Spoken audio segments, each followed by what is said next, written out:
Good morning. Welcome to today's devotional. We are still in the book of Joshua, and we're going to move on to chapter 2.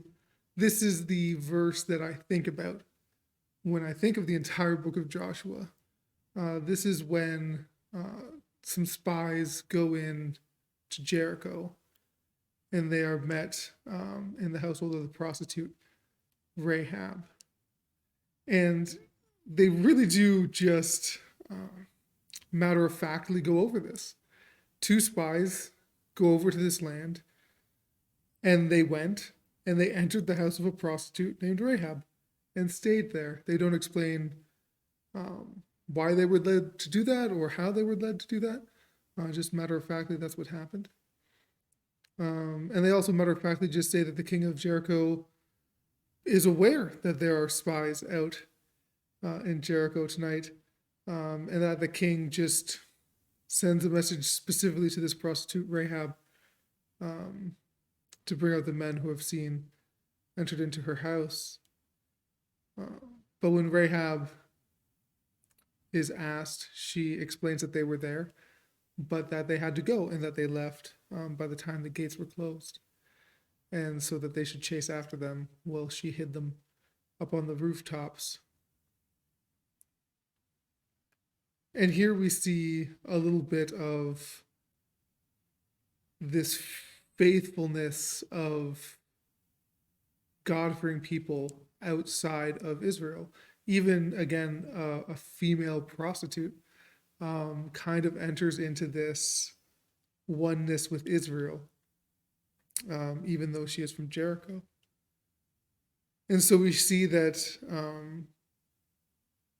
she explains to them how scared the city is. They explain how word has traveled around the land about how they exited Egypt and how they were brought to great victories already, and that Jericho is scared of them. And so they assure her that as long as they get out of there safely, she will not be harmed. That if she ties this cloth to her window, that her and those in her household on the day they attack will be saved.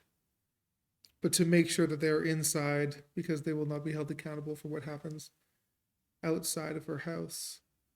And they agree. And the spies return, and they say to Joshua in verse 24, the Lord has surely given the whole land into our hands. All the people are melting in fear because of us.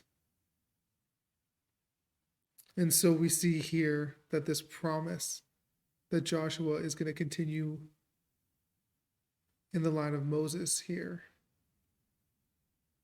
is now coming into fruition. Not only has it been a great promise, but now the very first sight of going into the land seems really good.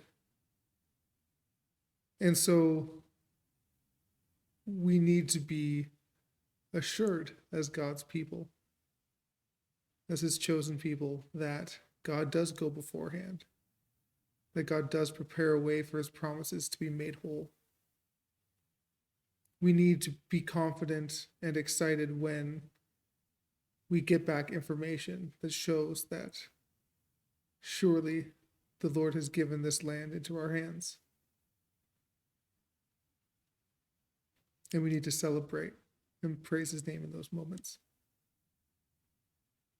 Lord, I just pray that we would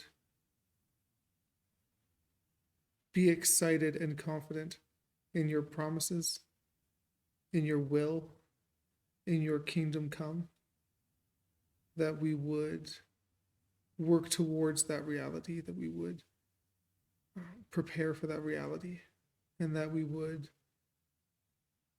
work hard knowing that it is going to come.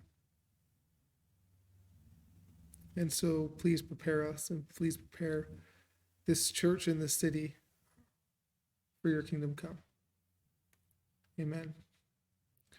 May the Lord bless you and keep you. May the Lord make his face to shine upon you. May the Lord be gracious to you. And today, would you know his peace?